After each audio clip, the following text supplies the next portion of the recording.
Black Star Network is here.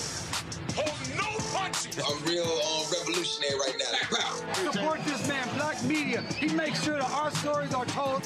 Thank you for being the voice of Black America, Roland. Stay black. I love y'all. All momentum we have now, we have to keep this going. The video looks phenomenal. See, this difference between Black Star Network and Black-owned media and something like CNN. You can't be Black-owned media and be scared. It's time to be smart. Bring your eyeballs home. You dig?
Folks, today's Wednesday, April 8th, 2026, coming up on Roland Martin Unfiltered, streaming live on the Black Star Network. It is Henry Aaron Day. On this day, 58 years ago, Henry Hank Aaron broke Babe Ruth's record for most career home runs. We'll look back on that, also show you my interview with Hammer and Hank in 2017. Plus that year, I was also honored, personally chosen by him as one of his Courage Award winners. And so we'll show you some of that as well. So lots to share with you. Will America finally unite to remove Donald Trump from office? Well, my goodness. After Trump threatened to end civilization in Iran, Democrats and Republicans are like, what the hell is this fool? They're calling for the invocation of the 25th Amendment. Ain't gonna happen, but they're talking about it. Consumers are feeling the financial strain caused by the war in Iran. Prices for gas, food, and baggage are rising, including housing sales slowing down. We'll talk with the founder and CEO of the Neighborhood Assistance Corporation of America about that. In Georgia, a Trump-backed Republican prosecutor won the special election for the seat formerly held by Marjorie Taylor Greene, but Democrats overperformed in a huge way. We'll tell you about that. In Wisconsin, progressives now have 5-2 majority in the state Supreme Court. We'll tell you about that huge win as well. Plus, in tonight's Shop Black Star Network segment, we'll discuss skincare for grown-ups with the co-creator of Care Beauty, a brand specifically designed for mature women. It's time to bring the funk. Roland Martin Unfiltered. On the Black Star Network, let's go. He's got whatever the miss, he's on it. Whatever it is, he's got the scoop, the fact, the find. And when it breaks, he's right on time and it's rolling. Best believe he's knowing. Putting it down from sports to news to politics. With entertainment just for kicks, he's rolling. It's on go, y'all. It's Roland Martin, yeah. Rolling with Roland now. He's funk, he's fresh, he's real, the best, you know he's Roland Martin now.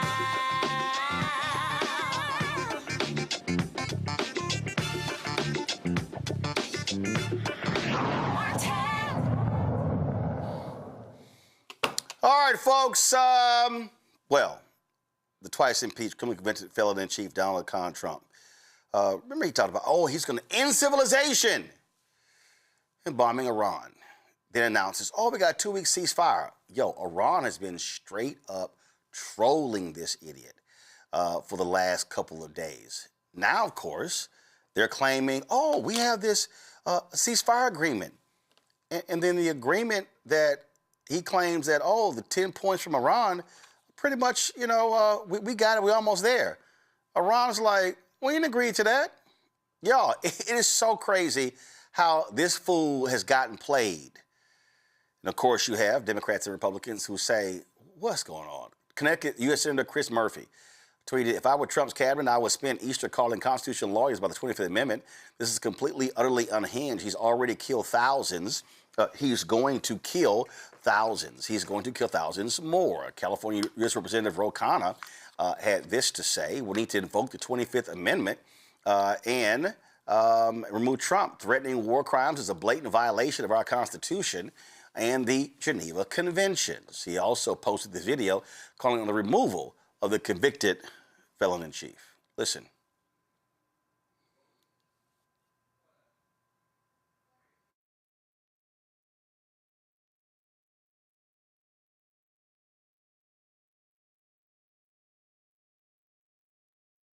I don't know what y'all doing, but y'all should have the Ro Khanna video. All right, Congressman Ilhan Omar tweeted this. This is not okay. Invoke the 25th Amendment.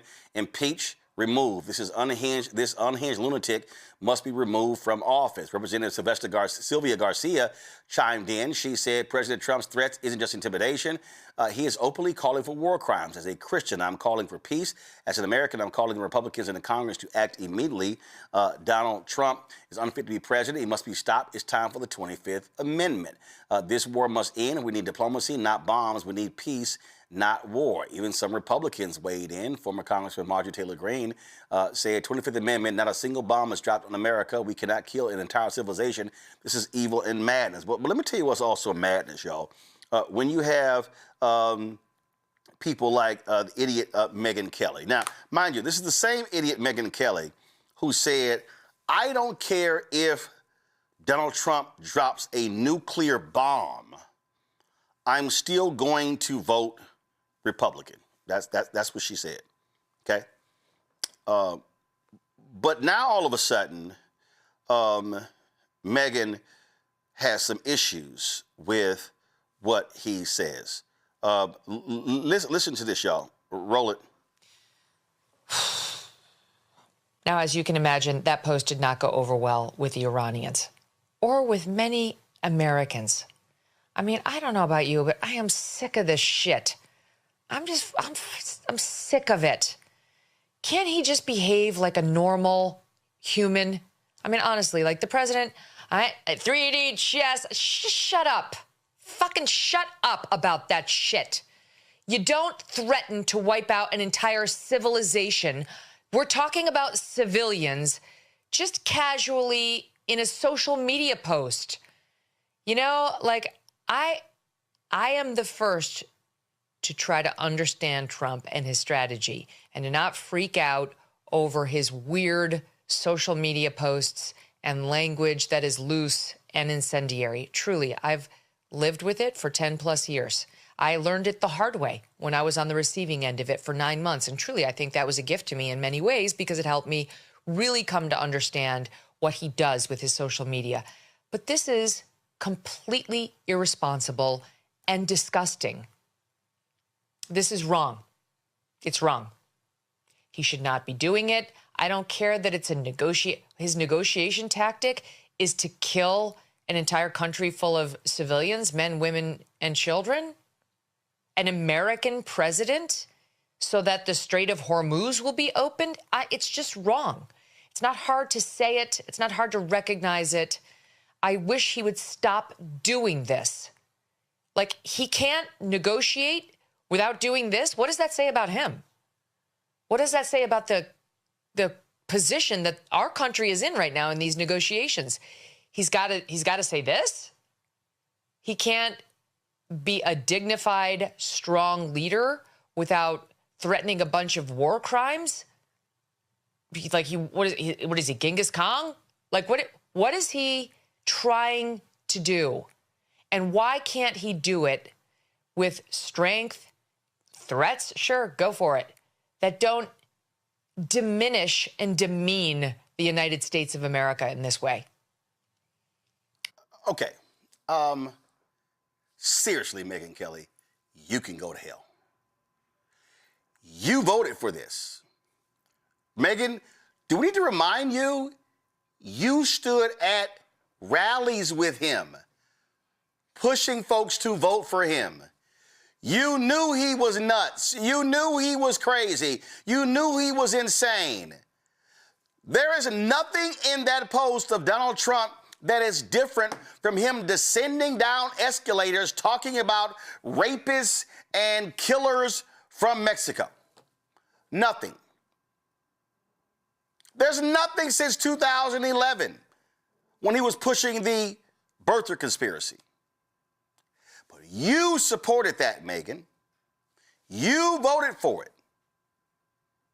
And again, just the day before, you said, I don't care if a nuclear bomb is dropped on them, I'm still going to support Republicans. You said that, Megyn. So anytime any of these people, I saw Eric Erickson's post, and he's sitting here saying, this was a waste. Eric, you voted for it. Oh, you justified it by saying, well, compared to the other side, he was the best option. Well, guess what? When you get in bed with the devil, I don't want to hear you complaining about how hot it is there. Because you chose to hang out with the devil. So you can't complain about the heat. Because you picked it. So all these Republicans, I don't want to hear, oh no, this is wrong. We're above this. Y'all voted. See, let me remind you also, Megyn Kelly, this man led an insurrection, got impeached a second time, and you still supported him after the evil of January 6th. So all people, Megyn Kelly, you can absolutely kiss our collective ass because y'all are full of crap. MAGA is full of crap. He is who he is. An evil, moral degenerate who has no place being near the nuclear codes. In fact, I can remember a certain person who was running for president. And I remember that person was condemning, was slamming, was trashing, saying this man is shameful and pathetic, and he has no business being anywhere near. Y'all remember that? You remember Senator Marco Rubio? Remember all the things that he had to say about Donald Trump and how awful he was and how terrible he was and how this man is going to be an embarrassment to the country? Well, who is standing right next to him every day kissing his ass? The same Marco Rubio, who's now his Secretary of State. So I don't want to hear anything from any of these people. Rebecca Carruthers, President, CEO of Fair Election Center out of D.C., Brian Shapiro, host of Pushing the Limits radio, Joy Cheney, founder of Joy Strategies out of D.C. Glad to have all three of y'all here. I don't care about these people. They're liars, Rebecca. They're not embarrassed. This man was an utter embarrassment when he ran, when he won the first time, and the man refused to even concede the election. He was such an embarrassment. He wouldn't even show up for the inauguration of Joe Biden. And so now you're supposed to think that we're going to believe that, oh, now you're offended, Megyn Kelly? Let me go sit your ass down. And Roland, she would do it again. Despite what polling is saying that overwhelming majority of Americans aren't happy with the direction that the country is taking, especially with the war in Iran, we still know that many of these same folks who don't like specific decisions will still vote to support President Trump if there was an election held today. And with Megyn Kelly, the grift is real. She sees where the future of her party is going. She also understands the future of where this country is going. And she understands that she was beholden to a very unpopular sentiment. The MAGA movement at some point is going to die a very miserable political death, right? And so she sees it. She wants to make money. She's a capitalist. What we're dealing with here are indeed grifters, Brian. That's who they are. And again, my whole deal is I'm going to take you for what you said the first time, Marco Rubio. You knew he was a crook. You knew he was corrupt. But you also sold your soul to sit next to him. Marco Rubio once said that if Donald Trump wasn't running for office and his father didn't give him a $500 million company, he'd be selling fake gold watches in Manhattan. Now, as you said correctly, Roland, he is kissing his ass. What have we gotten from this war? First of all, we were told that there was a ceasefire. Now we learned today there was no written agreement for a ceasefire. Market manipulation. The Strait of Hormuz has closed down again. Both Israel and Iran have broken the ceasefire deal. Iran agreed yesterday to what was this 10-point plan, and this 10-point plan was all for Iran, and no, we didn't get anything out of this thing yet. Donald Trump, Pete Hegseth in his press conference today, Caroline the Liar Levitt, all lying. They're all lying, saying that this was an America First 10-point plan. It was an Iran 10-point plan, and now the war has begun again. And I'd like to know who made $170 million in the market with oil yesterday before Donald Trump announced this alleged ceasefire. I think we should investigate that as well, but I'm sure Kash Patel won't do that. Megyn Kelly has no credibility. These MAGA grifters, as you pointed out, have no credibility. They're despicable. They're disgusting. And, you know, that's why we all call it a cult, Roland. That's why we all call it a cult. What have we gotten out of this war other than our brave men and women coming home in caskets? This costing us $2 billion a day, might I add you. And we've gotten nothing out of this in another 2 weeks. I'm telling you right now, this is not a conspiracy theory. I don't even think there was a ceasefire, Roland. I think this is bullshit. I don't think there was a ceasefire. I think this was market manipulation. The Strait of Hormuz is now closed. They're literally lying about it to the American people today. I mean, I don't know where this war goes. I don't even think Pete Hegseth and Donald Trump know where this war goes. But we're not getting anything out of this deal, and more innocent people are dying, Roland. You know, Joy, go to my iPad, Henry.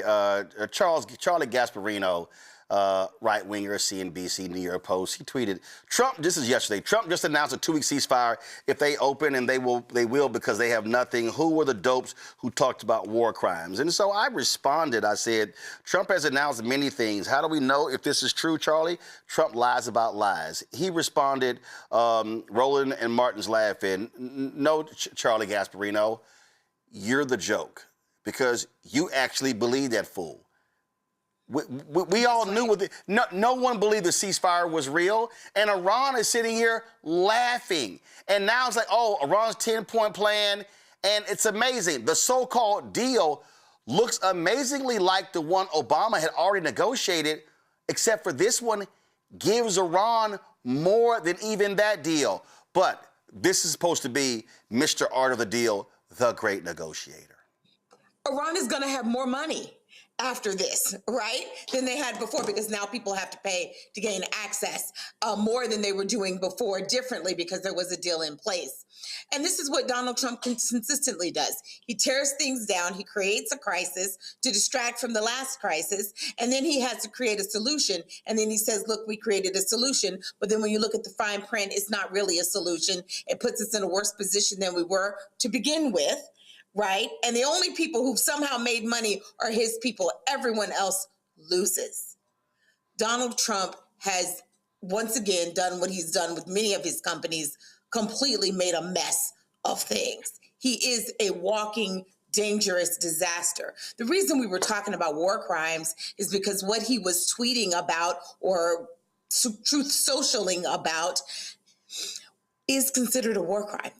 And Republicans were saying it was considered a war crime. He said it. None of the rest of us would have even thought an American president would openly propose and threaten engaging in a war crime against civilians. It is he that brought that into the forefront. The other thing I'd mention is when you were talking about, who said all these things bad about Donald Trump? Hell, you meant Marco Rubio, but I could have thought you were talking about J.D. Vance. He has, in the past, said horrible things about Donald Trump. I believe he akined him to Hitler, okay? So now he is his vice president. None of these people are credible. They are completely lacking in credibility. The only brand that they have is one of disingenuousness and going with the highest bidder. And the unfortunate part is that now they have, attached themselves to someone that even doesn't reflect their values. I also agree with Rebecca to the extent they have any. I also agree with Rebecca. They're looking beyond and they're turning the page and they're seeing Donald Trump is frankly, really at the end of his term effectively, and that they are trying to move on and get ahead of the curve and be a part of the future of the Republican Party. But at this point, he has many more years in his administration, and they're not going to be able to get away that easily. He is going to destroy not only our country, but their reputations as well. Again, nothing the man says, I believe. And so now all these people are scrambling, trying to say, oh, well, no, it was really a negotiating ploy. Nah, it's about just pretty being stupid. All right, going to do a quick break. We come back. We're going to talk about how the impact of the war in Iran is having on housing in America. You're watching Roland Martin Unfiltered on the Black Star Network. Why does it feel like we're going backward? Voting rights under attack, schools stripped of funding, Black history erased. This is the Trump MAGA agenda. They want to take us back. They are redrawing congressional lines in states across the country, deciding who gets power and who gets silenced. We see what this is, a power grab. Virginians won't be fooled. Show up, vote, take back our power. It's a temporary measure that gives the people, not politicians, the final say. Vote yes by April 21st. Hey, I'm T.D. Jakes, and you are watching the Black Star Network. All right, folks. Listen, we have seen a dramatic increase in prices in many areas. You name it, it's gone up. Gas, food, all sorts of things. But this war with Iran could very well drive us into a recession. Jamie Dimon, JP Morgan Chase, others have talked about the impact of this on the American economy. And it's causing, in so many sectors, price of goods to go up. You talk about the Strait of Hormuz, guess what? It's not just a question of oil coming out of there. You also have products. We had John Boyd on talking about how fertilizer has gone up some 40% for farmers as well. Guess what? Housing is a part of this. Now we're hearing airlines saying fuel is going to be going up. As a result, Delta's fee hike is $10 for the first and second check bag. $50 charge applies to a third suitcase. Yeah, all of this stuff is happening right before us, folks. Spring is normally the busy time for housing. Well, guess what? That's going to be affected as well. Bruce Marks, the founder and CEO of the Neighborhood Assistance Corporation for America, joins us right now. Okay, Bruce, for people who don't understand this, okay, how does this war in Iran impact housing in America? Well, it's great to be on, Roland. So I would say when we talk about affordability, the one issue, the most important issue around affordability is the cost of housing, whether it's rental or it is to purchase a home. So, yes, we have to be concerned about gas prices and food prices, but affordability is really fundamentally around housing.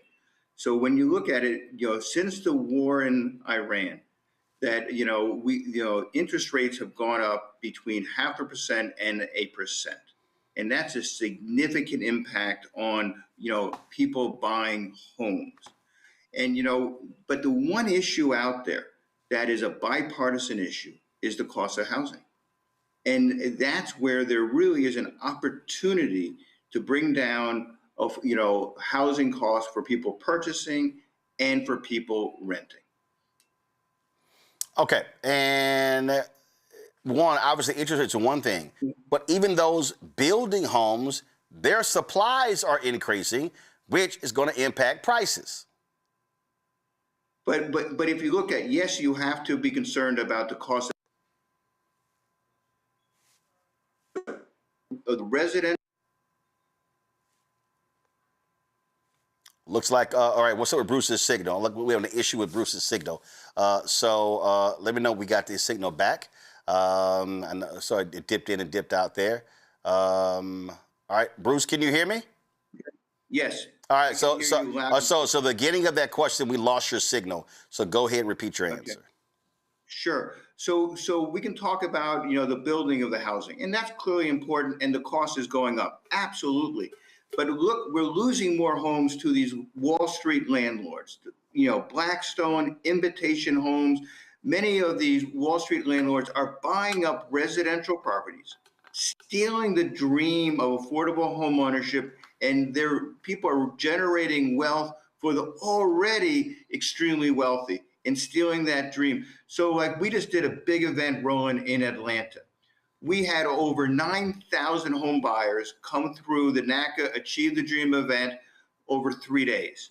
And the number one issue is people saying you can get people pre-approved. You can get people with, NACA's Best in America mortgage, which is no down payment, no closing costs, no fees. And today's fixed rate is 5.5% without consideration of one's credit score. So as good as that is, and as great of an opportunity, if you don't stop these corporate Wall Street landlords for paying cash for properties that should go to home buyers, particularly in the minority community and for people who've been subjected to systemic racism, that's a devastating impact. So I think the focus has to be more on stopping these Wall Street landlords and then focus on reducing the cost of building.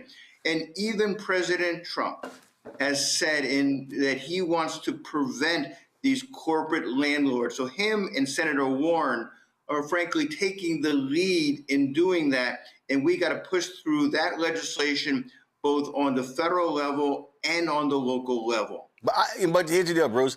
I don't believe that he's sincere. I believe that was him trying to grab onto something that's hugely popular and it hasn't gone anywhere. So I don't trust Donald Trump at all when it comes to this very issue, at all.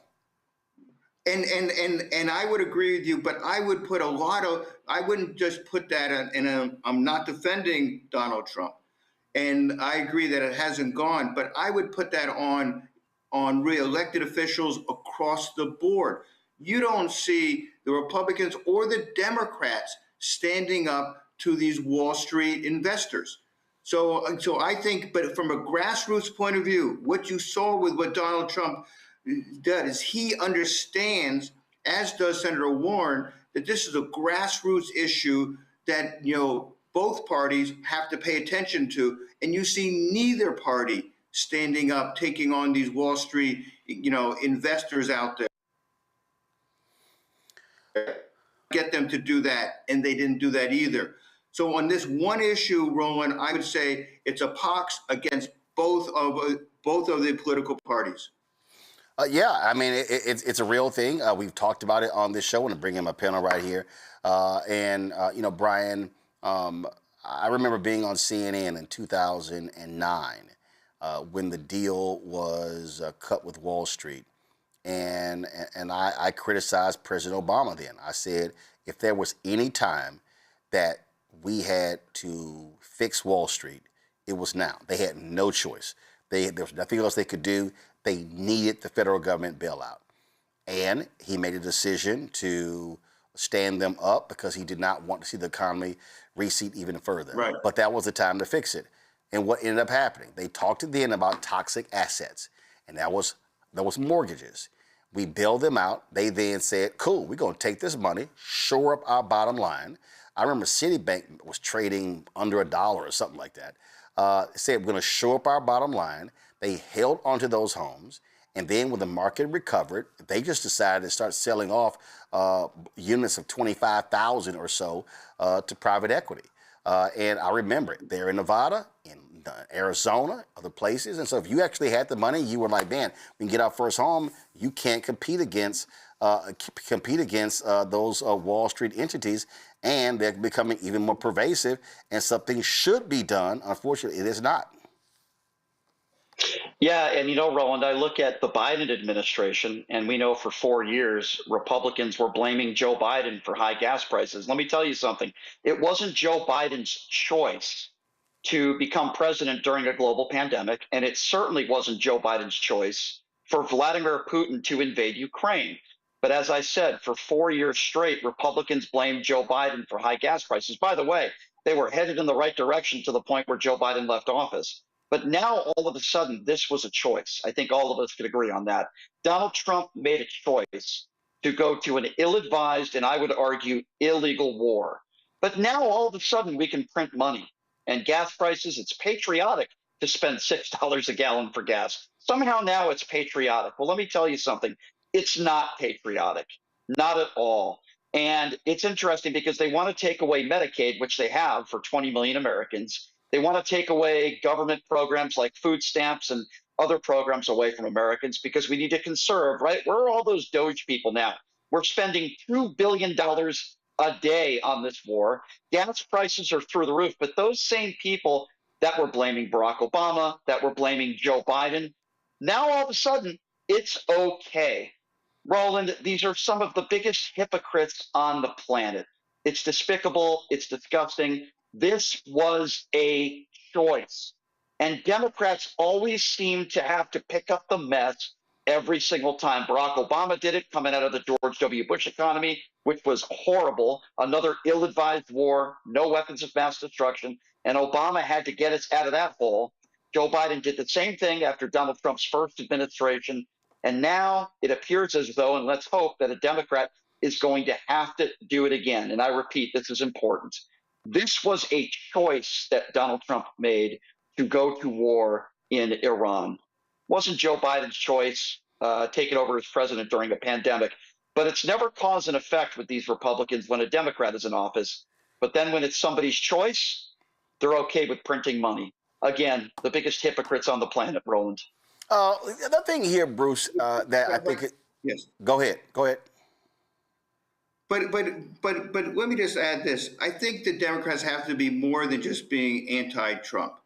And that, there's really an opportunity, and people on the grassroots level want to see the solutions out there that the Democrats or the Republicans, but someone's dealing with affordable housing crisis, and it's not there. You have unanimous consent that we have a housing crisis. No one disputes that.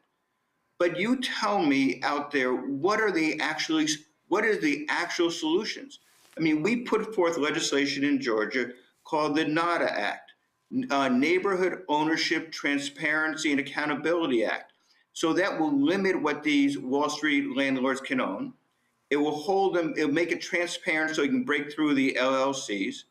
And they'll hold them accountable to make sure that the properties is inspected and up to good standards every year. That's the kind of legislation we need on the federal level and on the state level. And if I can add one more thing, we remember what built the white middle class after World War II. it was the VA no down payment mortgage. That should be the standard that everybody stands with, saying we can rebuild our neighborhoods with a no down payment, no closing cost mortgage, and take what NAC is doing and make that the national standard. But we don't see those solutions out there. And we have to be better than just anti-Trump. We have to have those affordable solutions. Thank you. Well, on that particular point there, when I look at what's happening with this war in Iran, it does have an impact on housing in another way, Joy. When Donald Trump submitted his budget, guess what? There are cuts in that budget to housing programs. Again, here we are with a housing crisis, and their response is, remember, he gave that speech to all those so-called Christians in the East Room. Oh, well, you know, we can't afford daycare. We can't afford Medicare, Medicaid, because we got to pay for this military. So what? Screw Americans when it comes to homes in order to blow up another country and destroy somebody else's homes? I mean, exactly. The truth is Donald Trump doesn't care about average, everyday people. I think he's made that clear. And if it sounds like we're a broken record, it is because he is so consistent across almost every area. One of the reasons you don't have indiscriminate wars is that they also have unintended consequences. Intended and unintended consequences. This happens to be one. But this is also about having a lack of focus on America first, right? Which is one of the things that he promised. Focusing on the things that average, everyday Americans are dealing with. The fact that the American dream is further and further out of their grasp. Home ownership, affordable home ownership. Today, Rebecca and I are part of two of the same organizations. I won't name them tonight, but in one of the things we did is we worked with a group of girls. And today we were talking about the policy issues that these girls care about. And the number one issue that they named was housing affordability in Washington, D.C. This is a common issue that average everyday people care about. So they don't want to hear that their federal government is completely uninterested in addressing their issues. But Bruce is right. There were times where Democrats had a chance to do more. I used to work on housing issues. I will tell you, there were opportunities where we could have had a more aggressive strategy around down payment assistance, a more aggressive strategy around all these things. And when we have the opportunity again, because one day Donald Trump has created the environment where Democrats can have an opportunity again because he is so foolish.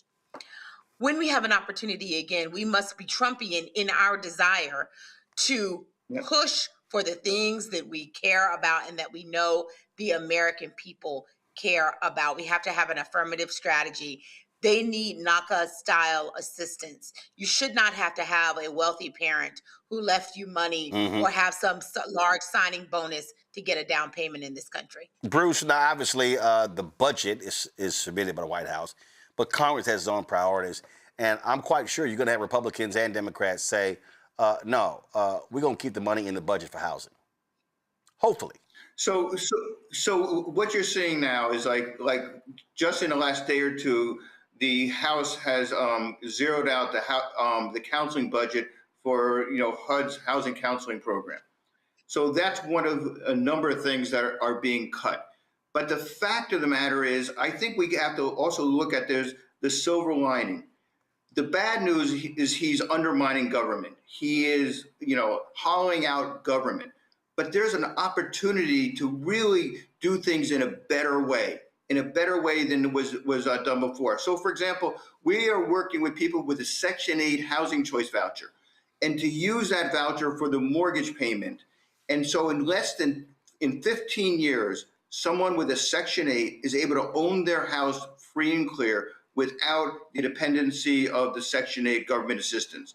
That's a model. What you're seeing Mandani doing in New York City, making government work, and the local governments, we got to take those models in the local government, not just NACA, but Mandani and other entities. And when we have that opportunity after Trump, and maybe even before, to put that as the national standard. That's the opportunity that we have to embrace and we have to do. And there's a lot of people on the local level doing that. But the housing programs in the government in the past has not worked the way that they should work. So it's an opportunity to reinvent how we do mortgages and how we do housing development. For example, we're building modular housing, beautiful modular housing in Selma, Alabama, and selling those 3-bedroom, 2-bath, 1,450 square feet houses for $169,500. That should be the standard out there. So affordability should be less than $200,000, not $300,000 and $400,000. That's what we have to do, and we're doing that with no government subsidies. So that's the standard out there that I think we have an opportunity to do nationwide. And you know, and I'll just add one more thing to it. We know it works because at NACA we have an attitude that if we build it, people will come. And we got thousands and thousands of home buyers in Atlanta, St. Louis, around the country coming because people are looking for affordable solutions. We need to do this from the grassroots up. Thank you. Rebecca? Yes, so Bruce, both of you and Joy brought up some really good points about how previous policy, I think about 2008, 2009, could have been stronger to actually support keeping people in their homes and keeping the cost of home building and home ownership lower. I remember all of the debate around TARP, trouble acid recovery program, and how that money was used to bail out I remember the slogan, bailing out Wall Street instead of Main Street. And the concept was if you gave money directly to the people, they would be able to pay and actually to stay in their homes. And I think about how it impacted the Black community, that billions of dollars in Black wealth was effectively lost because of people being forced out of their homes and not be able to afford their mortgages anymore. So I'm thinking about, so when we think about what it looks like beyond the current administration, and we think about the types of priorities of whoever the party is that's in control, what are like the top 3 big priorities that we should see to encourage home ownership, and especially among Black folks in this country, since we know the wealth gap is there in part because of housing?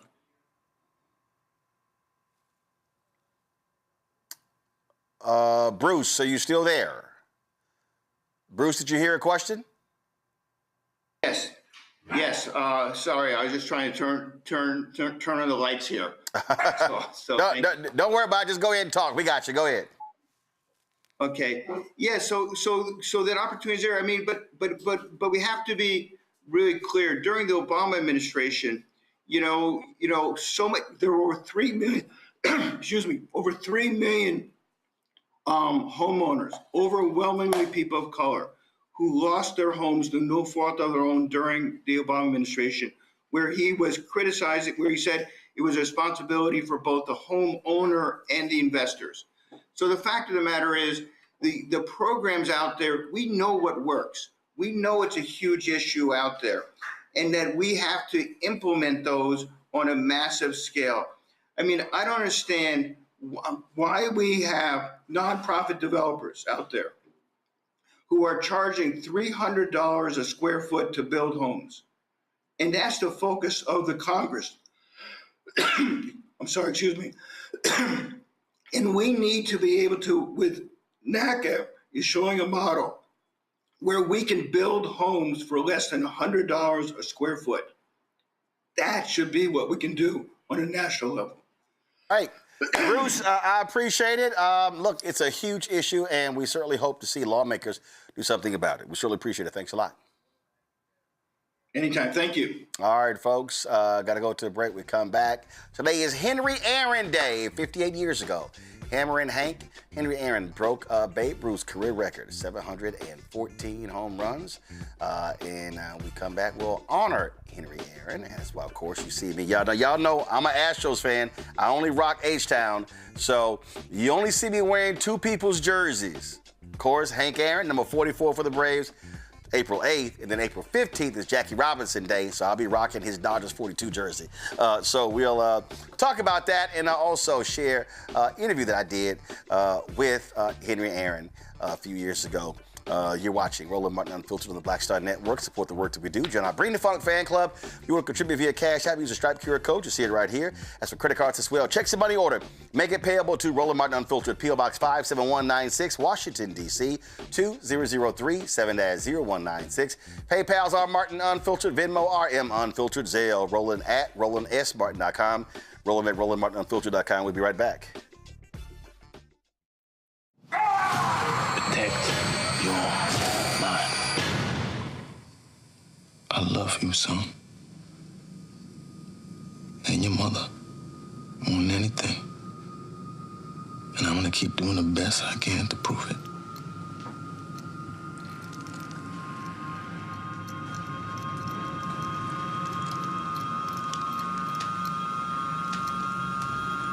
If you're seeing it in your mind, you can create it. Protect your mind, son. It's your greatest asset. Protect your mind.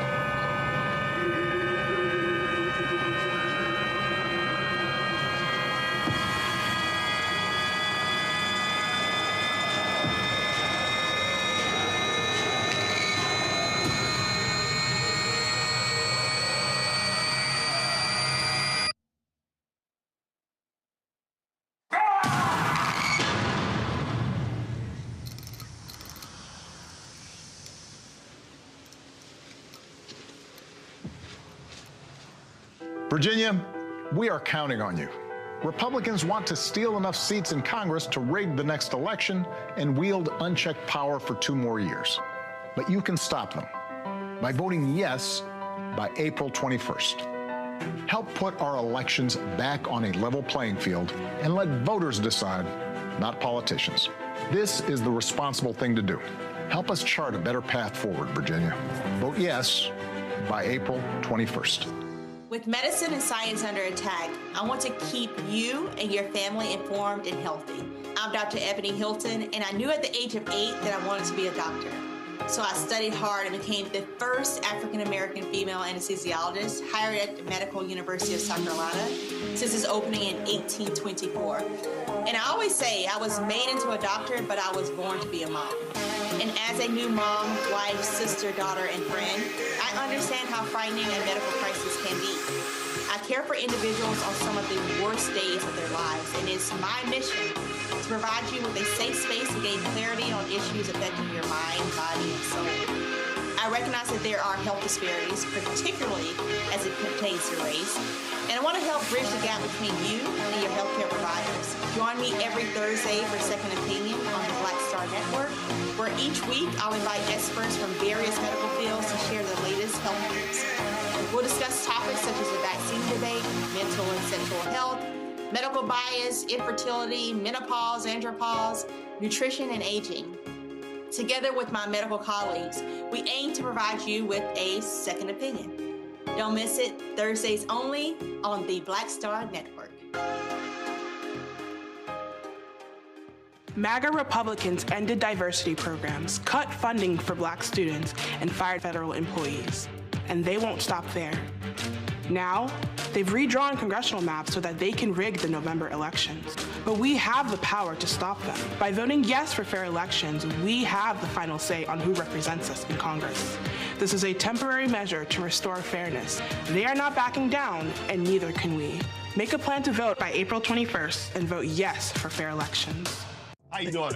I'm Mark Curry, and you're watching the Black Star Network. That's why I got these glasses on, because that black star is bright.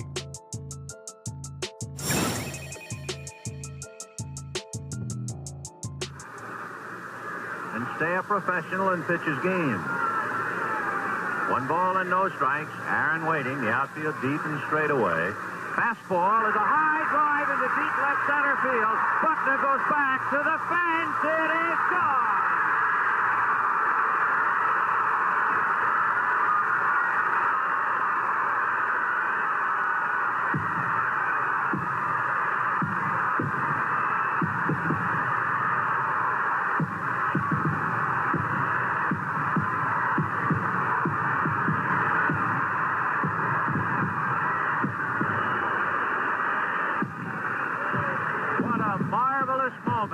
baseball. What a marvelous moment for Atlanta and the state of Georgia. What a marvelous moment for the country and the world. A black man is getting a standing ovation in the Deep South for breaking a record of an all-time baseball idol. And it is a great moment for all of us, and particularly for Henry Aaron, who was met at home plate not only by every member of the Braves, but by his father and mother. He threw his arms around his father, and as he left the home plate area, his mother came running across the grass, threw her arms around his neck, kissed him for all she was worth. As Aaron circled the bases, the Dodgers on the infield shook his hand, and that was a memorable moment. Aaron is being mobbed by photographers. He is holding his right hand high in the air, and for the first time in a long time, that poker face of Aaron shows the tremendous strain and relief of what it must have been like to live with for the past several months. It is over. At 10 minutes after 9 in Atlanta, Georgia, Henry Aaron has eclipsed the mark set by Babe Ruth. You could not, I guess, get two more opposite men. The Babe, big and garrulous and oh so sociable, and oh so immense in all of his appetites. And then the quiet lad out of Mobile, Alabama, slender and stayed slender throughout his career. Ruth, as he put on the... Folks, history was made on April 8th, 1974. And what was really crazy about that, you see that film, his mom hugging him, she was afraid that a sniper was going to take a shot at her son. And she said, if they shoot, they wouldn't have to hit me and hit him. Henry Aaron dealt with massive amounts of racism in America in breaking that record. It was not a great opportunity for him. He went through hell, did not get to enjoy it at all. Armed security guards, the racist letters and stuff that came to the offices of the Atlanta Braves. But he kept on. He eventually hit 755 home runs. Historic career. Entered the Cooperstown, the Baseball Hall of Fame. Went on to become a baseball executive and also a big-time entrepreneur businessman in Atlanta. Well, 2017, I got an opportunity to sit down and chat with him at Operation Hope's Global Hope Forum, and this was our conversation. I want to talk a little business with you, but first, Saturday, 70th anniversary, Jackie Robinson, Major League Baseball, 20th anniversary of them retiring his number in all of Major League Baseball. Just finished reading his book, I Never Had It Made. And I said to anybody, you have to read this book to understand that this was a different kind of brother. Yes, he was. And now that we're talking about it, you know, they're getting ready to erect a statue of him in Los Angeles Saturday. It just so happened that I've gotten 3 or 4 calls, and I'm just wishing, trying to figure out a way that I can be there. And Rachel, who doesn't travel that much, is going to be there with him, you know, going to see that the statue be erected. So I am very proud. And, you know, the thing I think that I think about with Jackie Robinson and the thing that he went through, it wasn't just baseball, hitting the baseball, but he had to be such a gentleman off the field. I mean, they expected him to walk on eggshells, you know, really. And his inner self, though, was one always to fight back. Yeah, well, that's right. So to temper that. Yes. So he just had it. And the last time I saw Jackie, of course, was at, I believe it was in Cincinnati, when he made a statement and said, I'll be more happier than anybody in the world if I can see a black man at least coaching third base. So those are the things, and those are the things that really made me feel like I was walking in the footsteps of a giant. I've said this repeatedly. Some people got mad at me. I didn't care if they did get mad at me. So there was so much made out of the first African American in Major League Baseball. But I've reversed it. I've said, no, the best major league talent was in the Negro Leagues. That was called major leagues because they had better stadiums, better uniforms, travel. I said, but when it came to the talent, I said, the major leagues was the Negro Leagues. Oh, it's no question about it. Absolutely no question. In fact, when anybody talked to me about my upbringing and how I came about and started playing baseball so rapidly, I said I got my education through the minor leagues, playing in the Negro League with players that really helped me learn how to play the game the way it was supposed to be played. And the reason I think that's important is because if we keep perpetuating this notion that we're trying to be accepted into their arena, we are negating the excellence that was in our own place. It's sort of like there's so much made about when an African American kid gets accepted to an Ivy League school, or they get accepted to an HBCU. People go, okay, whatever. When I go, wait a minute, why do you think that is better than this?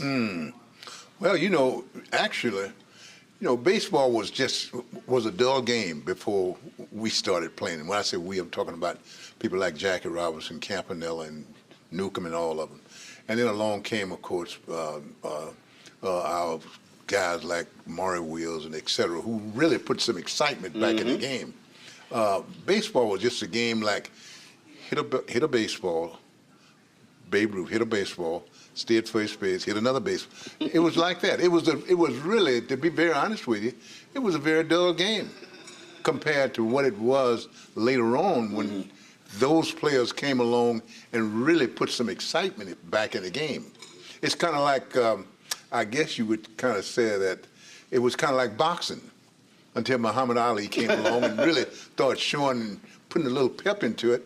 It was substance and style. Yes, that's what it was, and that's the way baseball was, Jackie Robinson retires, goes into business. You finish playing, go into business.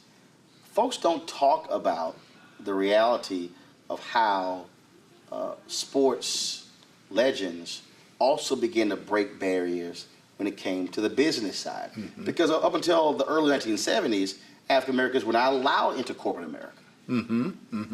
Well, you're absolutely right. And I'll tell you how I got into it, really. I was traveling on a plane one day, and I happened to be on the same plane as Mr. Frank Bellotti, who owned Church's Chicken at the time, who was involved in Church's Chicken. And he asked me, did I want to go in business? And I said, yes, I'd love to. He said, well, what, do you want to open up a restaurant? I said, yes, just give me an opportunity. And it's like anything else, all we want to do is just give them a chance and make the playing field a little level so we can have the same opportunity as you had. Just give us a shot. That's all we want. And I said, just give me an opportunity. He said, do you know anything? I said, I don't need to know it, just give me an opportunity to do some things that I wanted to do. And he did. And I went from 1 to 2, and what do we got now? I think we got something like 25 or 30 restaurants. And then you went to other areas. I went to an automobile business. Yeah, I got that. And so it was, all we wanted to do, as I said before, and I keep saying this, in everything, no matter what it is, we had the President of the United States did such a mob and a hell of a job. And there is absolutely no reason that we can't do anything that we want to do once the playing field get level and we can have an opportunity to do those things. Obviously today is different when you see baseball players making $100, $200, $300 million. They don't have to create that second career. But what do you say to them when it comes to making that amount of money, the kind of impact they could have post-baseball career? And I think about that. I think about when I first started playing baseball. When I first started playing baseball, I started with $5,000 a year as a salary. That was my salary. And playing in the Negro League, I made $200 a month. But, I didn't let that stop me from doing what I had to do. I realized that things were going to get better. And I realized that if I keep my head above water and do what I'm supposed to do, that I was going to make as much money as I wanted to make and share it with as many people as I wanted to share it with. And that was the most important thing. We go through so much when you look at just the history of the black athlete. You look at it, whether it's basketball, whether it's baseball, whether it's football. And there's no doubt, I believe, that you can tie in the advancement of African Americans in civil rights in this country to the success of black athletes, making it clear, as you said, as what James Brown said, just open the door and I get it myself. Right. Well, they forget about Kurt Flood. And if it don't be for Kurt Flood, the millions of dollars who these athletes are making now would not have a chance. And basketball forgets about Spencer Haywood. Yes, you know, and you know, I think about all of these things, you know, and I had a chance to look at some of the athletes, especially some of the athletes that was played way back, Bill Russell and et cetera. You can go on and on and on, who paved the way for all of us to be where we are. You know, I mean, I realized that just because I was making $200 a month or making $5,000 a year, that I wasn't going to always stay there. If given the opportunity, and I fought like hell to make doors open for me, to show people that if given the opportunity, not only me, but every black can do the same thing. Is that why, for you, speaking at this conference is important? Because you're talking about creating opportunities, and this is about connecting people. It's about relationships. It's about somebody who has an idea, who's looking for funding, who's looking for somebody who says, I believe in you. It is. It gives me a chance. You know, of course, I've been knowing Andy for a long time, but it's given me an opportunity to talk to so many young people and people who have been able to make some money, but also been able to say, well, you know, just because I make money, it doesn't necessarily mean that it belongs to you.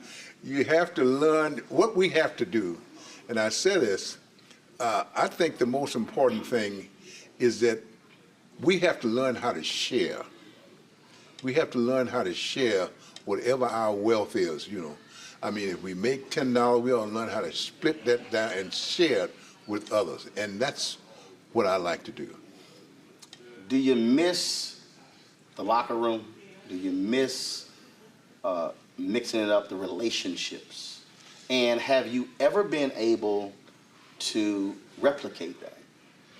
No, I have not missed the locker room, and I say that not bragging or anything. I think that after 23 years of playing baseball, I tell this story often, and I probably will share it with some people today, is that I remember in Baltimore, I had a friend of mine, and he and I went out to dinner one night. It was a sports writer, and I told him, I said, I can't. The balls that I hit now, that I used to hit over the fence, they don't get no further than the warning tracks. I said, I slide to second base, and I get halfway, and that's it. I said, the good Lord has shown me that He's given me the opportunity to play this game for 23 years and do everything humanly possible that I could do. Home runs batted in, playing in the All-Star Game, World Series, and et cetera. And I said, now it's time for me to show my blessing and my appreciation and give it to other people and let them go with it. You talked, before we started rolling cameras, you talked about going on family graduations. Yes. Children. Yes. Do they really understand your greatness? You know, my granddaughter does very much so. She's into sports. And every time I go up there to visit her, she says, Papa, please, I want you to be interviewed by a sports writer. She happened to be a young lady. But I think they do. I think at first they don't. No, when they're young, 4, 5, 6 years old, no. But I think that most of my kids, which I'm blessed to say that most of them are in their teens and understand, I think they understand that what I've been through. And speaking of being through, Jack Robinson went through a lot. You went through hell breaking that Major League home run baseball record. Yes. And I don't think the average person understands what that level of pressure is like. And frankly, for a white baseball player, and I say it all the time, they can just play ball. I say it all the time. We would love just to be able just to go to the store and not worry about getting shot, getting followed around. We would love to be able just to be able to drive down the street and not worry about getting pulled over by the cops because of the kind of car that you drive. It is just a different kind of life. Well, it was different. It was different for me. It was different for me chasing that record. Really. You'd think that the only thing I was doing was bringing a little pleasure to people's mind. Enjoying a baseball game, and yet I had to have 2 or 3. Maynard Jackson, who was a mayor at that time, fixed me with 2 detectives that was with me all the time. Half the time I couldn't stay at the ballpark. I had to stay in a hotel room all the time. I had to have Casanova, who was a friend of mine, to bring food to me in the hotel. So yes, things were a lot different for me than they would be for, I say this, and no pun intended, like Pete Rose was going after the record. He enjoyed it. I didn't have any enjoyment when I was going after Babe Ruth's record, because every letter I received, people were threatening me and doing all these things. So I had to worry about staying alive, right, or doing some other things. I look at players today. They want to play football. They want to play basketball. I grew up playing baseball, but then there was a point where I fell out of love. I fell out of love with it. When you see the few number of black players today, what crosses your mind? I'm worried about it, really. I am. I'm worried about it, and I have brought this to the commissioner, even Bud Selig, who was commissioner before, and I've brought it to Ron Manfred. I brought it to all of mine that, that it's a problem. It is a problem. And how do we solve it? It's a long issue, really. It's something that I think that if you think about, when you think about the economic struggle that and I'm talking about we as black folks have in this country, if it's a struggle, we gonna feel the pinch. Black folks gonna feel it more than anybody.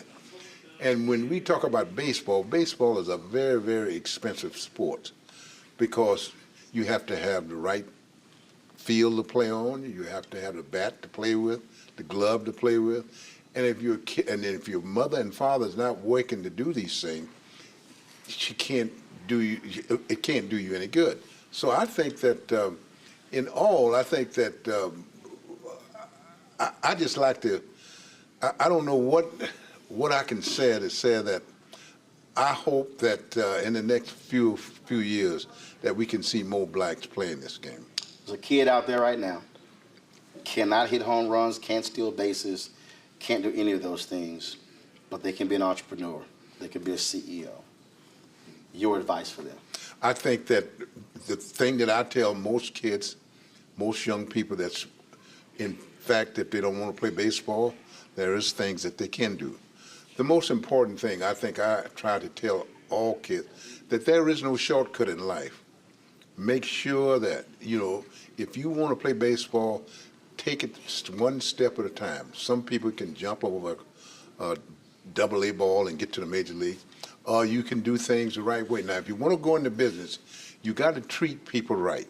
The most important thing, you got to treat people right and act like it is a business. The most important thing, when I was the automobile business, or whatever I did, I didn't care whether a customer came in my store and was going to spend $1.50 on a flag or anything. I treated that customer the same way that I would treat a customer that came in and had his motor overhauled. So I think that you got to learn how to do that. All right, then. Hammer and Hank Aaron, we appreciate it. Thank you. Thanks a bunch. Thank you. Folks, again, it was great to absolutely know Henry Aaron and bring my panel here. I'll tell you, Joy, we were at, it was the White House. It was one of the Black History Month receptions, and we were waiting for Obama, I think, was meeting with different civil rights leaders. And we were waiting for it to start. And so we're there in the hallway, and so I see Harry Belafonte sitting next to Henry Aaron. Both of them got their canes, and they're just sitting there. And this may have been, and I have a photo, so I've been trying to find it. I'll find it. So I walk up and I said, I have been, wanting to meet you. Now I already knew Mr. B. We were already friends. So Henry Aaron, he stands up, and I said, no, go and sit seated. He's like, no. He said, I've been waiting to meet you. I'm standing up to meet you. And he begins to talk about loving my show, what I have to say. And so here I am, a fan of his, and he's a fan of mine. And so we connected, traded numbers, and it was a couple of years later when they had theirs. So every year he would pick 4 people to honor for his annual award. And he chose Hank, who was one of the Freedom Riders, Cito Gaston, the first black manager to win a World Series, Alexis Herman, and me. And we're going to stream that discussion. It was a panel discussion. They actually took us around the field on us before the game, and it was just an amazing experience. But that's who he was, the nicest man in the world. Kind, but really someone who really a pioneer, not only in the game, but for a lot of folks who became a highly successful businessman after his playing days were over. I mean, the best part of that whole thing was when he said the number one thing you have to do if you're a person in business, you have to treat people right. Those types of ethics, like that high character, that high mark for behavior and decorum and treatment of, humanity, man's humanity to man, is so, it feels, not popular today. We have a president who, doesn't, virtue flex or virtue signal. He vice signals, right? He encourages the worst in us. He's the devil in that way. At least I feel so, and I'm sure others agree. And then to see this dignified man in Mr. Aaron be able to say, those are the things we want to aspire to. The fact that when you see someone, right, who's younger than you, but who you admire, you're humble enough to say, you're admiring me, but guess what? I'm admiring you. I mean, that's what we used to aspire to in our leaders. So I know there are many things we could take away, but, I've been thinking a lot about that. Why is it that we seem to have a race to the bottom in terms of ethics? We started tonight with leaders who have no core and no base to speak of, right? And can go with the wind and can support bad people. It doesn't matter. And this man was not that. And you would have needed that fortitude, that dignity, that honor, that strength of character to endure what he endured, to achieve what he achieved, but to endure what he endured, and then to go on and be successful in other arenas after the game was over. So, that was a really great segment, Roland. And, you are someone's hero. So I'm glad he acknowledged it and gave you your flowers as you did him. When we think about all of that, a lot of folks, I think, Brian, today they see these athletes and they oh my goodness, they think about present day LeBron James, Michael Jordan. They think about Aaron Judge. They think about all of this, and when you listen to these players talk about, how difficult things are, the things that they have to do and stuff along those lines. Sure. And then you go, okay, but when you hear the stories of Oscar Robinson and Henry Aaron and Bill Russell, when you see these documentaries, I mean, these are people who you had portions of America who were cheering them on. But even there were people who were cheering them on the field, despised them off the field. Yeah, really good point, Roland. And it's interesting because, I grew up a Boston Celtics fan, and you just brought up Bill Russell, who I had the pleasure of meeting here years ago in Las Vegas. Just the stuff that he had to go through, and as you know, the racism that took place in Boston. When I look at that home run, I'm almost 46 years old, right? I wasn't old enough to watch that live. I believe it was 52 years ago. Listening to Vin Scully make that call and watching him as we watch it right now, and then watching him round the bases and hug members of his family. And let's remember, in that era, and 52 years ago, having an entire stadium of people, I would imagine some of those people probably didn't like black people, were probably racist. But to have everybody in that stadium standing up, giving him a standing ovation, it's an emotional moment. It should be for everybody, not just historians from a racial standpoint. And then you talk about what he accomplished in business. I think of him a little bit like I think of like a Magic Johnson, a little bit of a different era, but how successful Magic Johnson has been in business after basketball.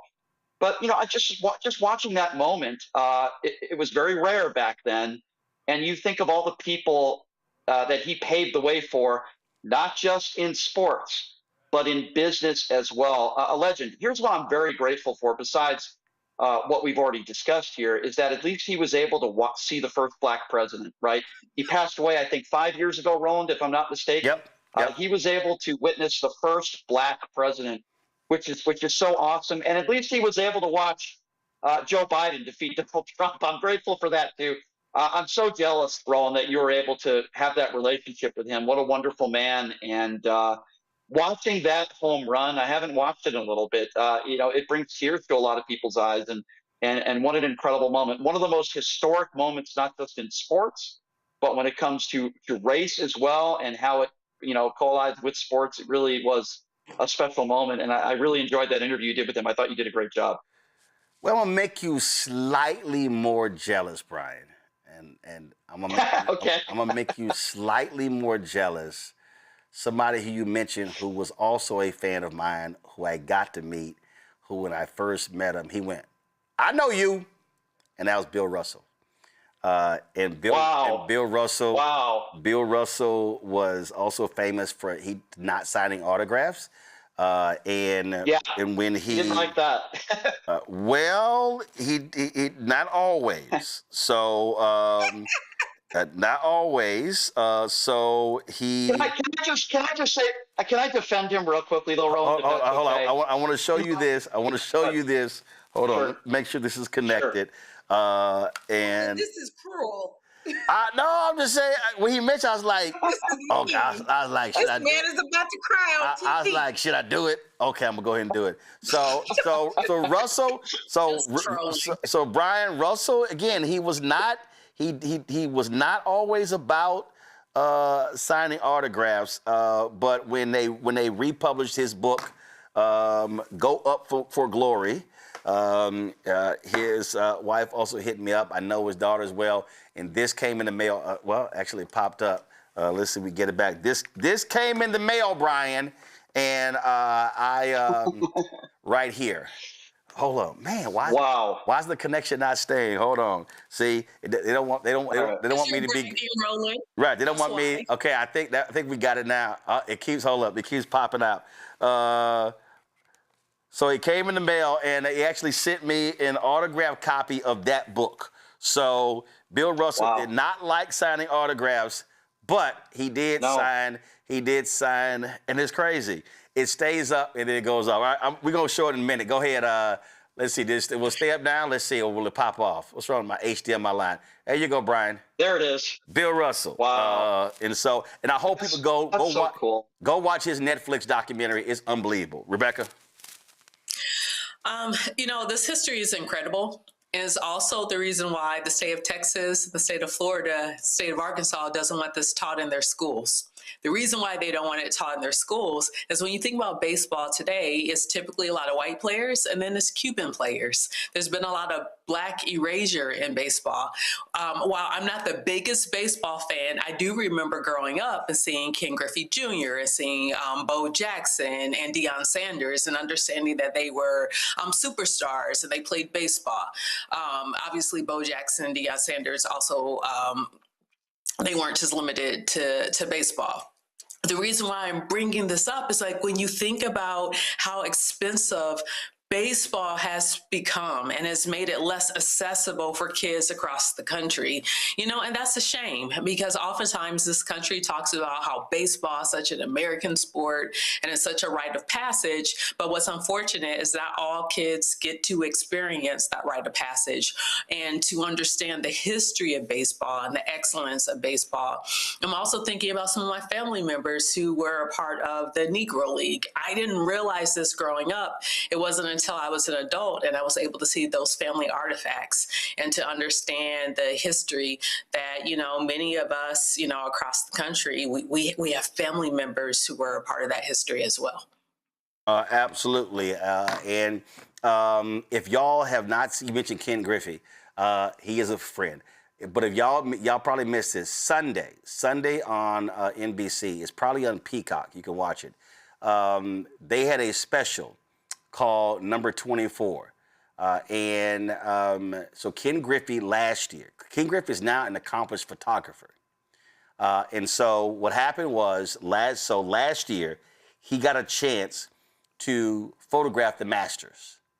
And they did an entire hour. It's an unbelievable special. And it was like I say, it was just unbelievable. So, matter of fact, yeah, they actually have it up. So if you actually go to, let's do this here. I'm gonna play the trailer. And again, folks, if you know his history, his dad, of course, played in Major League Baseball. Unbelievable player as well. And Ken Griffey Jr. really pays homage to the players before him, like Henry Aaron and like so many others. It was really great. The Masters produced this. This was the trailer. Y'all go to Peacock and check it out. Friends, Jim Nance, along with Masters champion Trevor Immelman, we welcome you to this tradition unlike any other. This is only just beginning today, and we've got to get a little bit more serious than we've been so far. We need pictures with sense of place, pictures that say Masters. Think about making sure that your pictures will stand out in a set of 8 photographers' work. And we have a young photographer in the corner, new to this, coming to join us today. This is an amateur photographer who's turned up at the Masters. He is not one of our professional chasers who'll produce day in, day out 40 pictures a day. I get some doors open. Yeah, it's called Photographer Number 24. It's pretty great. Again, I really hope folk understand,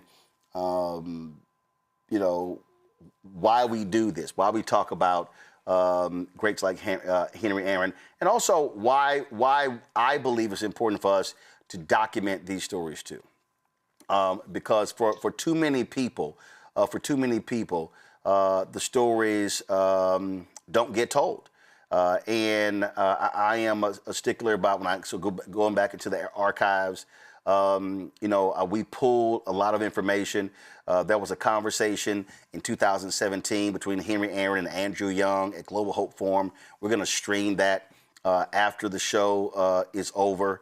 And we're going to also stream the opportunity that we had as well with that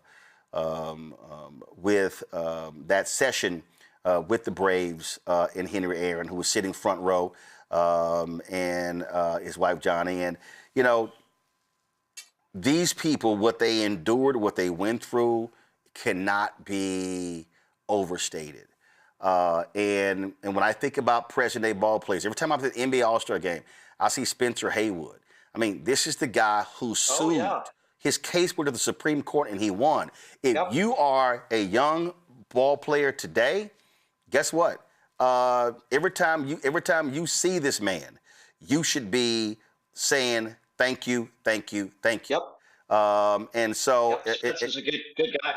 And a lot of people, they just don't fully understand that. This actually, so when they had that weekend with Henry Aaron, it was a big weekend. They had a concert after MC Hammer performed. This was the package that we produced at TV One.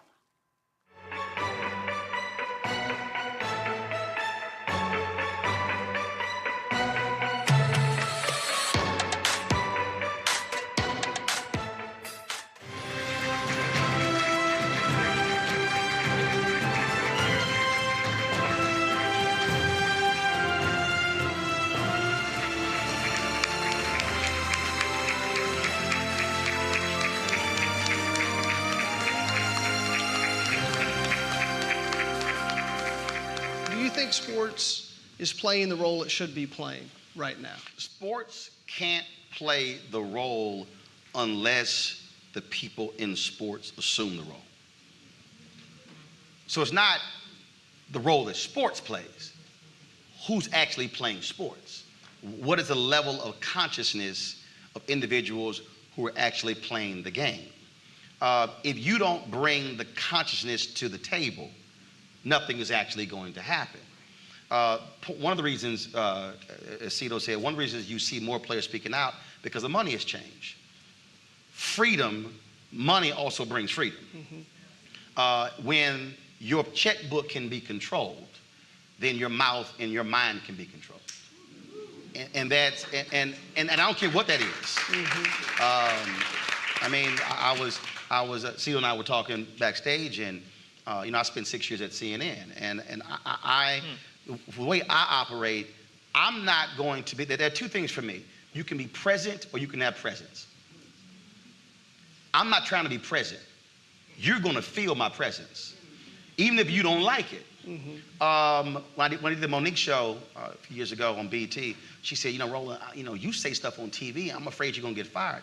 I said, well, first of all, I start every job with the premise I'm gonna get fired anyway.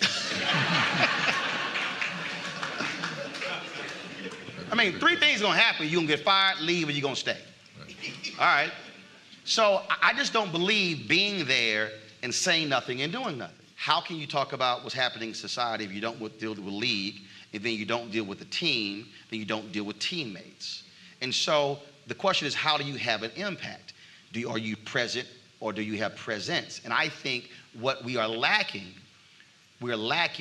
enough players who have a level of consciousness where they are informed enough to speak on issues. And then if they don't know, they call somebody first. I can tell you there are players who have said stuff, and I'll call them and say, bro, you know what the hell you're talking about. So before you talk again, call me first before you open your mouth, because you look crazy. Same thing with a lot of entertainers, and I've done that with a lot of different people. And they'll hit me up and they say, hey, Roland, this is going on. What do you think? Should I say this here? Yes, no, and we'll go with that deal. But that has to be in here. If it's not in here, it's not going to happen. And the power of your position also dictates your level of influence. Right. The reason Colin Kaepernick still doesn't have a job in the NFL is because not enough star players are standing with Colin Kaepernick. Not the dude who on special teams who can get cut. Right. You're not going to cut the guy you paying $80 million. The headliners, the people and you so, can't afford. Right, and they're scared. How are you scared when you're making $70 million? And half of your contract is guaranteed. We just saw the other day, Chris Long became the first white player to actually stand with a black player when it came to protesting with the national anthem. And so even with that, people are saying, how dare you protest the national anthem? First of all, read the actual national anthem, not just the parts we sing. Read the third stanza. Yep. See, and that's part of the problem. Where we stand today in America is that we are operating based upon his story and not history. In honor of Hank Aaron Heritage Weekend, tonight, the Atlanta Braves are celebrating Negro League Baseball. Joining us on the field. So, folks, we're going to have that full conversation after today's show, so I hope you definitely check that out, because it was great to hear from Hank, one of the Freedom Riders, from, let's say, Cito Gaston, Alexis Herman, and it was pretty cool. So we had a great time. And in fact, what was really interesting, I did an interview with Henry Aaron about Colin Kaepernick, and we were watching the game, and I'd asked him, had he ever met or talked to him? He said no. So I called Kaepernick and put them on the phone for them to talk. And when we did the interview, that's when all the different networks grabbed it. ESPN had me on the air talking about it. And Hank Aaron was quite vocal about what Colin Kaepernick was doing, was supportive of what Colin Kaepernick was doing, and wasn't afraid to actually say something. This is what he said. I do. I think you. No, it's not. Okay. I think Hold it again. So, Hank, you got some thoughts about Colin Kaepernick? Well, I think he's getting the wrong deal. I think that if I look at, I've been watching pro ball for a long time, and I think that if you look at all of the quarterbacks in the league right now, I think you have to say he is 1, 2, 3, 4. I don't think anybody can do the things that he do. So, you know, I just wish somebody would open up and give him a chance to do his thing and say, hey, you know, he's entitled to whatever he did, and let's forget about it, and let's go on with it. And do you want to see other players stand up and stand with him? I'd love to see some other players stand up. I would love that. I think it would give him some incentive. I think it would help him. I think the thing that bothers me about this whole situation is the fact that he has gone to all these camps, I suppose, and really, and nobody seemed to think that he stands a chance of being number one. Here's a man that a young player who almost carried a team to a championship, to a Super Bowl. I remember that because I was a Raven fan and he was playing against my team, the Ravens. But be that as it may, I think that somebody needs to give this young man a chance. And clearly owners are making a decision that they do not want him signed. I think this decision is coming from the owners. I don't think that it's coming from the general manager. I do know that Harbaugh and also Ozzie Newsome, I'm not putting them in harm's way, but I say that if they look at it and say, hey, let's open the season up, we can't open the season up with Flacco, then who's the second best? Look, you went through the experience, Jackie Robinson, players standing up. Here's a guy who's speaking about police brutality, what's happening to African Americans. It is if they're saying, we want you guys to just shut up, play ball. Yeah, you know, and to be honest with you, I can understand what you're saying. Those days are gone by. You know, I talked to my grandson who's now going in college, and I try to tell him that, you know, when you're stopped by a policeman or something, unfortunately, you have your own right. You can tell people what to do. Now, when I was growing up, to be honest with you, many, many years ago, my mother always told me, say, if you got stopped by a cop, just throw your hands down and that's the end of it. But today, these kids are very smart. You know, and they understand and they know exactly what's going on. Well, Colin was very appreciative of your words when you talked to him. Yes, yes. And I really enjoyed speaking with him. And I just hope that somebody, I really do, I just hope that somebody will find a way to give him a chance to play. Got it. All right. Thank you. Appreciate it. Thanks for the honor. Thank you. That's called leadership right there, folks. And so, yes, Hank Aaron passed away 5 years ago. And hopefully baseball will actually make April 8th a day every year like they do for Jackie Robinson. The Atlanta Braves celebrate Henry Aaron Day on April 8th. But again, really all of Major League Baseball should do the same. All right, let's go to a quick break. We come back, our Shop Star Network segment and more. You're watching Roland Unfiltered on the Black Star Network. MAGA Republicans ended diversity programs, cut funding for black students, and fired federal employees. And they won't stop there. Now, they've redrawn congressional maps so that they can rig the November elections. But we have the power to stop them. By voting yes for fair elections, we have the final say on who represents us in Congress. This is a temporary measure to restore fairness. They are not backing down, and neither can we. Make a plan to vote by April 21st and vote yes for fair elections. I'm Ryan Wilson, CEO and co-founder of The Gathering Spot, and you're watching Roland Martin Unfiltered on the Black Star Network.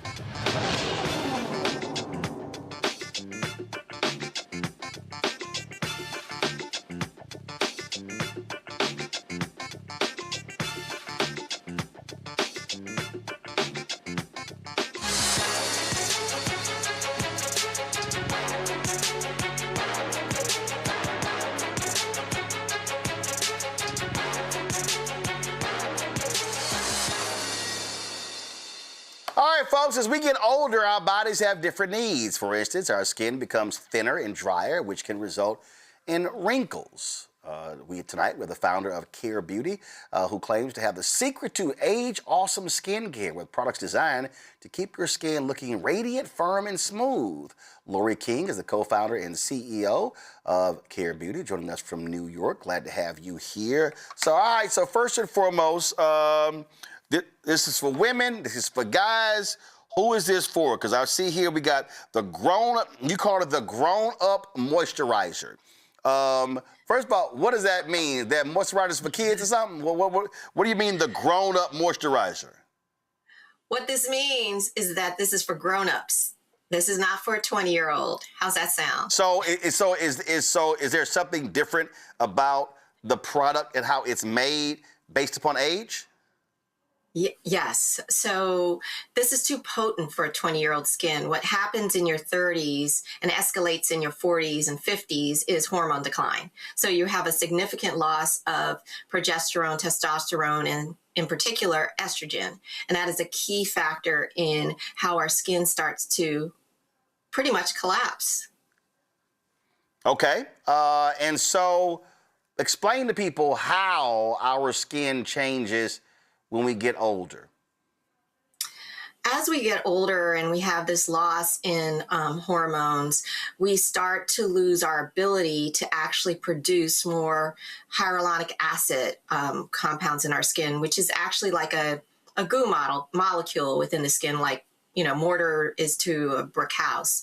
So as you lose that mortar, your skin starts to sort of fall in, and it's not getting the hydration that it needs. It's also not getting enough collagen production. Your collagen production is slowing down significantly. So in order to help drive that, you have to develop, and what we've done is develop patented and proprietary delivery skin systems that help to enhance the longevity, wellness, and health of the skin. And so ultimately, as your skin is aging, it just is healthier and hence younger looking, so that you glow and that you don't have to cover yourself up all the time. Wow. Okay, so you have the grown-up moisturizer. Then we have moisturizer. Yes, we have an Oprah Daily Beauty Award. Then we have the Triple Lift Molecule Mask. What is this? Yes. Triple Lift Molecule Mask is it's like a spa facial in the jar. A lot of these clear masks that you see out there on the market, that you see all over TikTok, what's happening is they are made of microplastics. And a lot of people don't realize that there are these hidden ingredients that are in these products that don't help your skin to excel. So we created something using a natural sugar called Pouillan that you glide onto the skin, you let it tighten, and what ends up happening is it dries just like an eggshell mask, but you feel like you've had a spa facial. It's amazing. Okay, all right. So then we have the Theorem Serum Boost. Yeah, so the Theorem Serum Boost is our #1 seller. It's actually our hero product. We sell it on QVC. We obviously are doing that with you. But what this is an all-in-one solution for your skin. And what I mean by that is, you know how you go and you have all of these different layers to what you're doing in terms of your skincare regime? Well, I used to be one of those people who would have all of these different steps to how I'd apply my skincare. And all of those steps just, keep adding money. So our serum actually is a great face serum, but it's also wonderful for around the eyes. So it has targeted ingredients that work for around the eyes. And what's really important for this serum is that we use a biofermented peptide. No one actually ferments their peptides. Peptides are clinically proven to enhance the collagen production in your skin. I like to say that it's a personal trainer for your skin, and that's what this serum is doing. We have a lot of wives that buy the product, and then all of a sudden their husbands are trying the product, including my husband. So it's a product that was developed for women, but your skin is your skin. And as we all know, our skin is our largest organ, yet we're actually not really paying attention to it in the same way. And there aren't a lot of proprietary or patented skincare products out there, especially from Black founders. So I know you've spoken with Ron Robinson. We grew up in the industry together. My background is working with people like Elizabeth Taylor, Halle Berry, Celine Dion. I've worked with John Frieda creating brands, Boots No. 7. So working with all of these different people to really understand the chemistry of how we can solve for what's happening to our skin is where the key insight is. And mine is specifically for mature and midlife skin. So that's the big difference, because it's just not something that someone younger should be using. And that's the key distinction. Well, let's go to our mature panel. And let's see. Come on. You're calling them the mature panel now? Let's go to the mature panel. Let's come on, so pull them all three. Let's see. Who shall I go to first? Who's the most mature on this panel? Who's the most mature on this panel? Let's see. Joy, you the most mature, Joy? Well, it might be me. I was thinking that tonight when Brian said his age. I'm like, damn it. So yeah, no, it's me. But you know, Black don't crack. That said, we do have to have skincare. And so, you know, I'm really glad to have you talking about this. I think that not enough of us think about things like sun protection, think about things like moisturizing, all sorts of things, because we look at our skin, we're like, oh, it's dark. We see, you know, perhaps not as much as we see on the faces of our friends who are fairer skinned. That said, you know, we can still have all kinds of skin cancers and problems, etc., dry skin, etc., that you know everyone else can have. And I'm really loving that you're talking about not just, you know, skin for people of color, but also skin for people of color and those who are more senior. And you know, I think it's great. Thank you so much. You know, when we started this brand and we thought about the formulations, it was very important that they worked on us. And one of my best friends is Carla Hall, and she and I went to Howard University together. And HU? Yeah, HU. No. Oh, y'all, calm down, calm down, calm down. Well, Carla and I were in the Kamala class, so you know, it's like a really great experience. So Carla, I sent the products to because she'd always had these significant skin problems, and when she tried them, she called me up. She was like, "Oh my gosh, these are amazing." And I was like, all right, we're on to something, because she's got significantly dry skin and had problem in sensitive skin and menopausal skin that needed some recovery. And so she's a dedicated care user to this day. All right, then, Rebecca. Can I say one more thing? Oh, I was go ahead. I'm obsessed with skincare, and there are products that I really love. And one of the reasons is they're in my social media feed constantly. And how do you get a chance to do that too, so that people can discover your products? I discover a lot of products that way, and you go on them once and then they're like the best product you've ever seen, and you see all of the testimonials. How are you doing that and breaking into the market? You know, it's our customers. They keep coming back and they keep talking about us. We need more people like you to try our products, talk about them on social, talk about how amazing we are, but also just tell your friends. And so that's how we've been able to build this brand over the past 5 years, to have 70% of people coming back, because we have these stories. For example, one woman who also went to Howard Law, she was like, "Oh my God, I used your serum and I saw my doctor, I got my Botox, and they were like, I didn't need as much Botox. What are you doing? What's different?" And there's cases of people who were only, we were on Tarrant Hall, and this woman was using Vaseline, and she tried our products, and she said, "I haven't ever found a product that I could walk away from my Vaseline." She broke that bottle. She was calling me to get another bottle.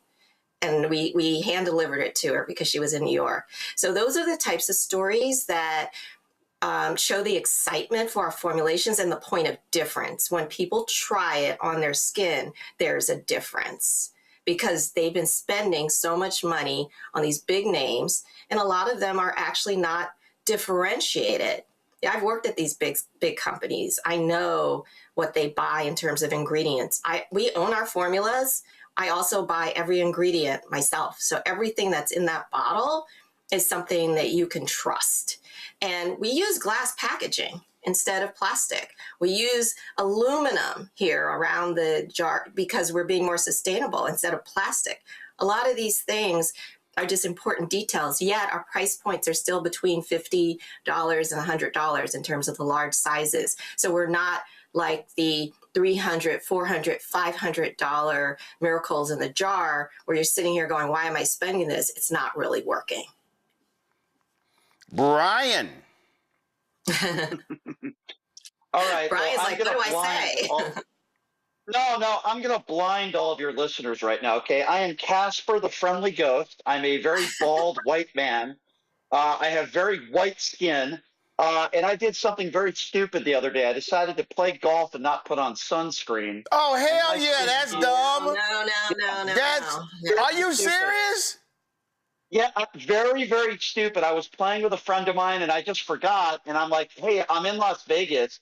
So I have like a farmer's tan now, and my skin is peeling. If you notice, I'm a ginger. Unfortunately, I grow hair in all the wrong places these days. I'll leave it at that. But what advice would you give to somebody like me who's a ginger who peels so much? What should I do? You know, I'm not a sun care expert. I'll say that. But one of the key things is everyone, including everyone, even Roland knows your SPF is so important. I have lupus, so for me, SPF has been particularly important, and I choose not to burn. I wear hats, etc. In terms of skin health recovery after you burn, it's almost like a permanent damage. But there are things such as vitamin E's and that are more healing to the skin that will support that skin recovery. And there's other things that you can get over the counter to help with that. But I would say that you just have to form more of an occlusive barrier, and that's kind of what Vaseline unfortunately does. But there's other things like that that will help the healing process as you're going through it. I hope that helps a little bit, even though I'm not a scientist. Well, listen, I've got multiple golf bags, and I have a minimum SP 50 in each one of those bags. So, and Yes. and if you're going to be out playing, Brian, you can't put it on one time. You're supposed to reapply it after the third hour. Yes. Oh, and wow. Also, okay. I made a big mistake. That's right. Well, what's also important to your listeners is that it's not just your face and your head. Yes. No, it's your face. Your neck, I play golf. chest, It's your arms, your if you're out, if is any part of your skin exposed playing golf, put some of that sunscreen on it. So you're talking about face, ears, neck, back of your neck, legs, ankles, all forearms, hands, all of it, because it's exposed. So again, I play lots of golf. So you can see right here. You can see there's a line right here. This is called golf cap line right here. So yeah, I spend a little time on the golf course. All right, y'all, Care Beauty. You can check out the products on shopblackstarnetwork.com. Shopblackstarnetwork.com. Check the products out. Go to the website and please, by all means, wrong one, guys. Wrong one. That was yesterday's guest. That was yesterday's guest. Come on, y'all. I need y'all to keep up. I got it. Okay, pull up Care Beauty on the site. I need y'all to be paying attention in the control room. Okay, all right. Go to shopblackstarnetwork.com to get the products. We appreciate it. Good luck with this, and I hope it does well, Lori. Thank you. I really appreciate it. I It's appreciate good to see it. you. Thank you so very much. Let me thank Rebecca. Let me thank Joy. Let me thank Brian for being on today's show. I certainly appreciate it. Thank you so very much. And I will see y'all next time. Folks, that is it for us. Tomorrow, we will be live on the campus of Virginia State University. Virginia State University. Pull the graphic up. We're going to be there, of course, talking about this special referendum on April 21st. Early voting is happening right now. Let's pack the house. Petersburg, Virginia. We're going to be in the house tomorrow. Friday, Norfolk State University. We're going to be there Friday, so we want to see y'all in the house as well. Thursday and Friday, Virginia State, Norfolk State. Cannot wait to see y'all there. So again, check it out. All right, folks, let's see here. We want y'all, of course, give me 1 second. So y'all are telling me the products are not on the site? Okay, we should have known that before the show now. So remember I told y'all, check, always check. So I just sent a text to them. So folks, we'll get that up ASAP. So I just hit the people who control the mall, let them know. So call them, please. Control room, will y'all call them? All right? Please, but I got you. But we should always know that before we have them on. All right. Do me a favor, folks. Join our Bring the Funk fan club. We wanted your support for the show, for what we do. Allow us to be able to broadcast all across the country to cover the stuff that matters as well. So do me a favor. If you want to join, you want to contribute via Cash App, please do so.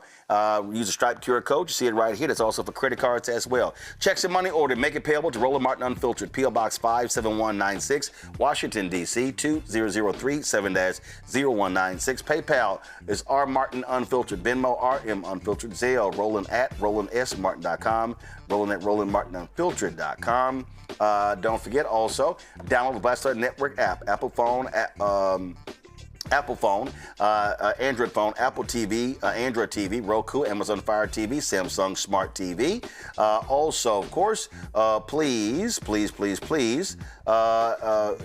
download the Black Star Network app. Now, if you want to get our swag, please do so by going to shopblackstarnetwork.com. You name it, we got it, folks. Our hats and our T-shirts, all our good stuff. Please check that thing out right there on the site. Again, shopblackstarnetwork.com and Black-owned products. A lot of different companies, folks, on the website. So you see I'm scrolling right here on my iPad. And so you can see we got our featured founders right here. And, of course, Care Beauty is going to be added shortly. And so we're hitting the folks right now to make sure to get that done. So if you go to the website, again, you can support all of these Black-owned companies. We got comics, we got jewelry. My goodness, we've got creams, we've got skincare, we've got hair products, pet food, you name it, we got it right here on shopblackstarnetwork.com. Check out the breakdown of Brittany Noble every day, noon Eastern, right here on Black Star Network. And please check us out there as well. Again, tomorrow night, we'll see you on the campus of Virginia State University. Look forward to that. Friday, Norfolk State. Great conversation, great panelists. Let's pack the house out. Again, shout out. He's an ancestor now, but we want to shout out Henry Aaron Day today, April 8th, 1974. He broke Babe Ruth's record. Hit his 715th home run. Went on, of course, to finish at 755. So, hat tip to our dear brother, Henry Hank Aaron. All right, folks, that's it. I'll see y'all tomorrow. And tomorrow, we'll be celebrating the birthday of the great Paul Robeson. That's right. That's tomorrow. All right, folks, I'll see you tomorrow. Holla!